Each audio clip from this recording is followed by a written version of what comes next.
All right, Shalom. First and foremost, I want to give all praise, glory, and honor unto Yahweh, Bahashim, Yahweh Shai, Bahashim, Harachaha Kodash, and double honors unto the apostles and elders of GMS Great Millstone, and a sincere Shalom to Yakin bringing out this word in diligence and in truth.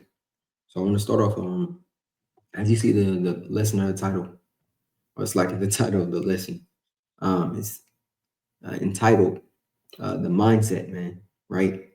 Chore versus privilege, right? And this is a big topic, the elders speak on, um, as far as intent, right? Um, it also comes, from the spirit of, every brother, in your camp, there's something you can learn from, grab from to help, better your walk, right? It's one brother in our camp, Abiyah. He talks about this a lot, basically the power of the tongue, right? And so, this was thoughts that I typically have, especially when it comes down to being able to do a lesson, right? Making sure you're very particular on how you speak and the word choices that you use, man, right? Because it is all a mindset thing, right? And the intent is strong behind every word that we choose, man, right? Um, I was just thinking, meditating, and I catch myself through the spirit saying, um, and I check myself, I should say, because a lot of times we understand, especially in this walk, hey, your duty is to teach, man. Your duty is to be selfless and feed the sheep, right? So at the end of the day, a lesson has to be done, right? That's a duty that the Lord has bestowed upon us, right? So as you go through your checklist, okay, understand today is a Shabbat. Okay, you worked for the day, you worked for E, right? You got off, the Lord allowed you to get off, make it home. And you understand that um, you need to put out a lesson, right? This is just our daily thoughts. Okay, you got to feed the sheep. The sheep got to eat every day. It's time to feed the sheep. So as you think, it's like, okay, it's not I have to do a lesson. It's I get to do a lesson, right? And it sounds like very similar things, but when you really look at it, the words are different. It's not that you have to do a lesson, it's you get to do a lesson, showing that it's more of an opportunity of privilege rather than a chore, right? So that's where the inspiration of this lesson came from, you know, because this is an opportunity in which the Lord has allowed us to enter, right? So I want to start off with the book of James, the third chapter and the eighth verse. And it reads, matter of fact, I'll start here at 6. It's like at 5. Right now, reading in NLT, it says, in the same way, the tongue is a small thing that makes grand speeches, but a tiny spark can set a great forest on fire. Right, the elder crowd is here in the Vegas camp. I remember this was years ago when we were still teaching on the strip. A dude in the military came up, basically being a demon, right? And the elder, he quelled a situation that could have been escalated, right? And he brought the precept in the book of Sirach. You can either blow on the spark or you can spit on it, right? And he brought it after the situation was done to show how we utilize wisdom, right? Now I never forgot that situation, man. Yeah, very powerful.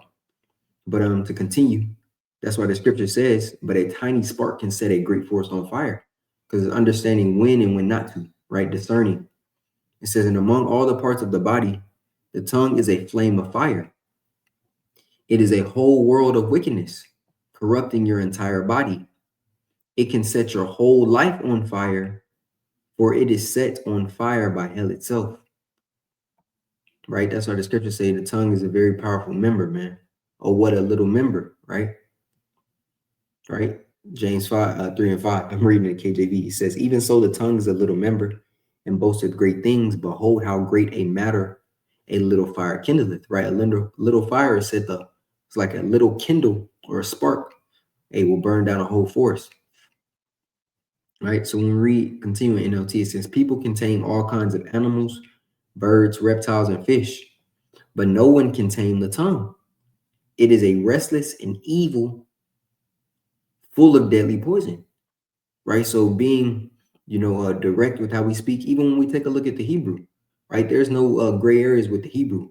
It's either Khan or it's La'ah, right? which is what? Yes or no.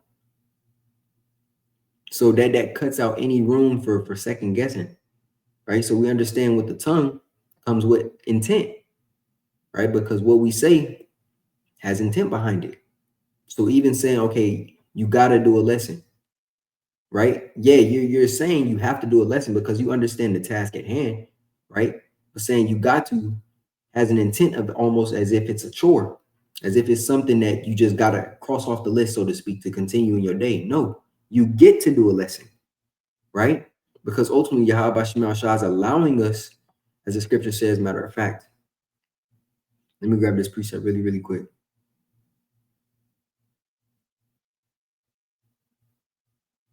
This 2 Corinthians 4 and 7, and I'm going to read this in the NLT. It says, we now have this light shining in our hearts, but we ourselves are like fragile clay jars containing this great treasure. This makes it clear that our power is from Yahweh Ba'ashem Yahushai, not from ourselves. So Yahweh Ba'ashem Yahushai has allowed us to enter into these labors, enter into the labors of the men that were before us, speaking of our apostles and elders, to do what? To ultimately teach, right? We understand this gift, because that's exactly what it is. This gift was not bestowed unto everybody, right? This gift was bestowed unto a few men, as the scriptures tells us this in the book of Luke 10 and 23. And he turned unto his disciples and said privately, blessed are the eyes which see the things that ye see. For I tell you that many prophets and kings have desired to see those things which ye see, and have not seen them, and to hear those things which ye hear, and have not heard them. Meaning what? They desire to understand the breakdowns, right? That's what you see these Christians coming up into the camps and trying to do. They want to understand. Hey, but Yahweh Shema Shai has a defense set up to where they just can't get it. We see as clear as we can because Yahweh Shema Shai has given us the vision, right? So we understand that this is 100% a blessing, man. Matthew 13 and 16 says the same thing. But blessed are your eyes, for they see, and your ears, for they hear. For verily I say unto you that many prophets and righteous men have desired to see those things which ye see and have not seen them, and to hear those things which ye hear and have not heard them. Right? Ultimately, that blessing wasn't given unto them. Right? So regardless of how much they study, regardless of how many videos they watch, hey, there'll always be stumbling blocks in the way for them to where they won't fully understand this truth, man. To where they won't be able to connect all the details, to line up all the dots and see the big picture. So understand that Yahweh Shema Shah has blessed us with this gift, with the blessing of understanding, right? Because that's spiritual power, as we always go into. Hey, there's intent behind what we say as far as being able to do the work, man. Right? This is a privilege. This is a privilege, man. And we understand how precious this privilege is. Here it is in the midst of all chaos going on in every part of the world. Yahweh Shema Shah has us comforted by his words. Right? So to do the duty of teaching, hey, that's how else can you what's the word? How else can you show appreciation? Right? We get excited to do lessons, man. We get excited to be around brothers. We get excited to fellowship. Anything dealing with the spirit and power of Yahweh Shema Shai amps us up. Brothers don't smile and laugh throughout the week until they are with brothers. I know I don't. And I'm sure that's damn near every brother, man. Once you get around brothers, you can actually relax. You could put your guard down. You can smile. You can shit. If you got something on your chest, you can let it off. Right? If you want to just shoot the shit, you able to do it and be freely you, man. That in itself, the body of Yahweh Shai is a gift in itself. Being able to talk to men and navigate, and get sharper around these men, that's a gift, man. So this truth isn't a chore to us. It's a privilege. The Lord is allowing us to do this, man. This is Hebrews 4 and 12, right? It says, for the word of Yahweh by Shem Yahushai is quick and powerful and sharper than any two-edged sword, piercing even to the dividing asunder of soul and spirit, right? Speaking of the word, how it's able to cut, in every layer, right? Not even just the physical. It says, even dividing asunder of soul and spirit and of the joints and marrow, and is a discerner of the thoughts and intents of the heart, the intent of the mind, right? So I want to go here, right? So I went to chat and I basically typed in chore versus privilege. Oh, snap. Lord will. Let me see something. I've seen it. My screen just went off. I'll be back. Let's get it. Right. So I typed in chore versus privilege. Right. It says the difference between a chore and a privilege is primarily about perceived value. Right. We understand how precious this word is. Right. So the value is what? The value of this truth is irreplaceable. You can't replace this truth with anything, man. This is a pure, as the scriptures say, wisdom is a pure gift flowing from the Spirit of the Almighty. That's like it says, a pure influence. It's like it. All right, pure influence flowing from the Spirit of the Almighty. Hey, well, this is irreplaceable, man. You can't pay for this if you wanted to, right? So the perceived value and attitude, right? Not always being down. Yeah, we understand we in hell. Yeah, we understand we catching it. Yeah, we understand it's gonna get worse. But we also understand that the promise was established before we were here, man. Meaning what? That the W, the victory, is already written, that the elect can't lose. It's physically impossible for the elect to lose. Which means what? Our hope is what? Our expectation. So doing the will and the work of Yahweh Shema Shai, we expect what? An end of honor. Right? So that deals with what? Your attitude. It says, but there is also a difference in intent. A chore, you say, I have to do this. It focuses on obligation. Now we understand we are obliged, as the scripture says, man, for ye are bought with a price, right? It says can feel burdensome, and that's the point I want to focus on. Not the fact that this is an obligation, right? Because the Most High requires it of us, right? But it's that this second line that it feels burdensome. You don't want to be in a mind state of feeling as if this truth is burdensome to you. Right now, we understand we are fighting for a goal. We're fighting for that crown, but this is the point that you have to do this, and it almost feels as if it's a burden. Like, and that's why they ask this question: why do I have to? Right? Because that's how you look at chores. Chores are typically things that you don't want to do, but you understand you have to do it. Now, when you look at it as a privilege, you say, "What? I get to do this."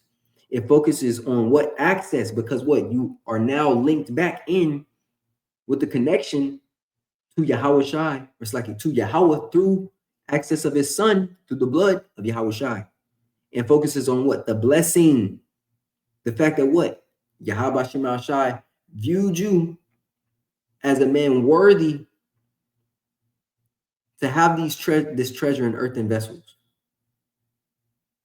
Majority of Israelites aren't even worthy to have this truth or to access it, to really know. Hey, the elder Kratos I said after camp, man. The Lord could have put you in IUIC. He could have put you in ISUPK, or what did he say?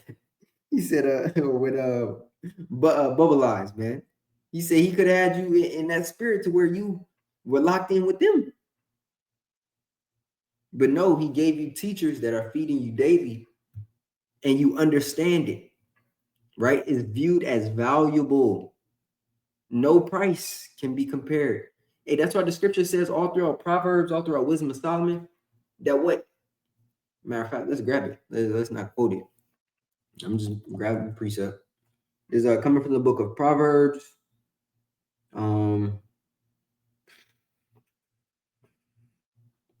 3. Yeah, this Proverbs 3 and 13. And it reads, happy is the man that findeth wisdom, and the man that getteth understanding. For the merchandise of it is better than the merchandise of silver, and the gain thereof than fine gold. She is more precious than rubies, and all the things thou can desire are not to be compared unto her. Meaning what? If you take all the material riches of the world, they still don't compare unto wisdom. It says length of days is in her right hand, and in her left hand riches and honor. Woo! Her ways are ways of pleasantness, and all her paths are peace. You look at a physical woman, she can't bring you all this. She is a tree of life to them that lay hold upon her. And I believe in Wisdom of Solomon, it also says, for she is the mother of these things, basically speaking of how wisdom, is the foundation, right? It says, and happy is everyone that retaineth her. The Lord by wisdom hath founded the earth, by understanding hath he established the heavens, right? And we can keep going, but that was the point, man. Showing you that you can't put a price on this wisdom, right? And being that you can't put a price on it, hey, we are to be more grateful, man. Hey, that's the spirit. The next line says, I'm grateful I can, right? Be grateful. We're grateful, man. It says is viewed as valuable. Goal is to participate, serve, which is what? Minister. Or experience, I should say, and experience. Right? So let's keep going down. Oops. Here we go. Little brothers can see this computer is running a little slow, so like it don't do this until you start a lesson. It says the key difference, a chore is something you are responsible for doing. And we understand we do hold a responsibility, right? Because the scripture says in the book of Ezekiel, that if we warn not Jake and the evil comes upon them, right, the blood is on our hands, right? But if you warn them and they don't listen, the blood is off our hands. We ultimately wash our hands of them, right? So we understand that we do have a responsible position, right? But it's not a chore. It says a privilege is something you are fortunate or honored to be able to do. And that's exactly what we are. We're honored to be able to do this, man. Right? We understand we're very fortunate. We're very blessed to be able to fight for Yahweh Shema Shai, man. A chore, I have to take care of them. Privilege, I have the opportunity to care for someone who has been important to me.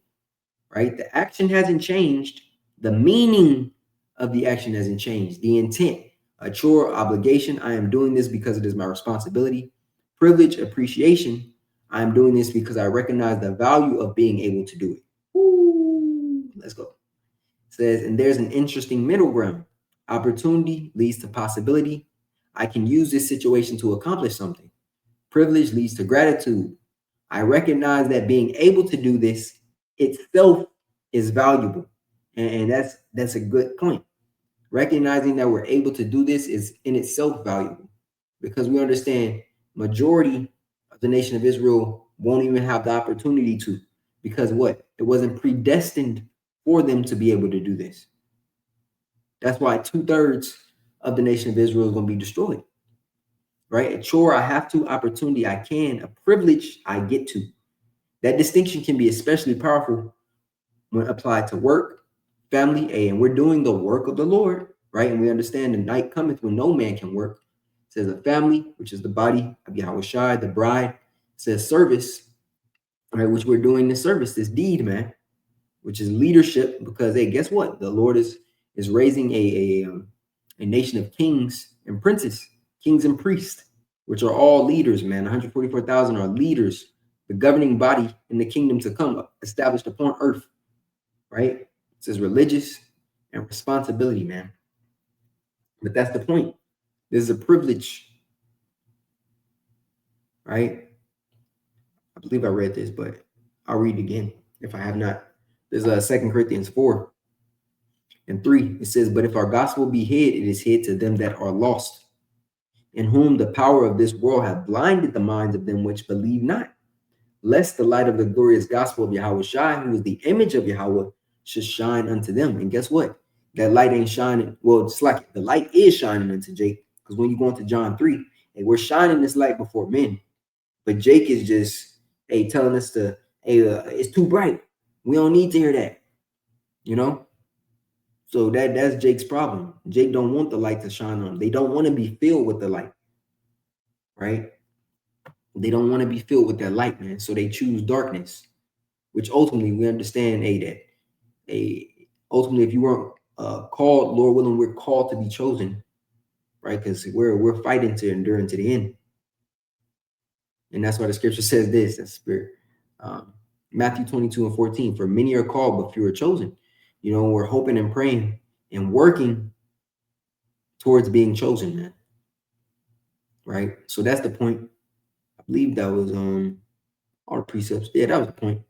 You know, not to make the lesson too lengthy, but to get all the meat off the bone as far as this is a privilege and not a chore, man. You know, so Lord willing, this lesson was edifying into the body. You know, just changing, you know, how we you know, talk. There's intent behind it, man. The Lord has given us the ability, the privilege to work, you know. We're doing this through the spirit, man. Right? We're doing, just like doing is different from trying, right? Doing is the action. People have been saying they've been trying to do something, right, for years and never actually do it. The scriptures say, blessed is he of when his Lord so come shall find him doing, man. So we're doing this through the spirit and power of Yahweh Shema Shai, man. So hey, continue to fight, brothers. Lord willing, this lesson was edifying unto the body. I want to give all praise, glory, and honor unto Yahweh, Bahashim, Yahweh Shai, Bahashim, Haracha HaKadosh. A double honors unto the apostles and elders of GMS Great Millstone, and a sincere shalom so y'all can bring out this word in diligence and in truth. Shalom.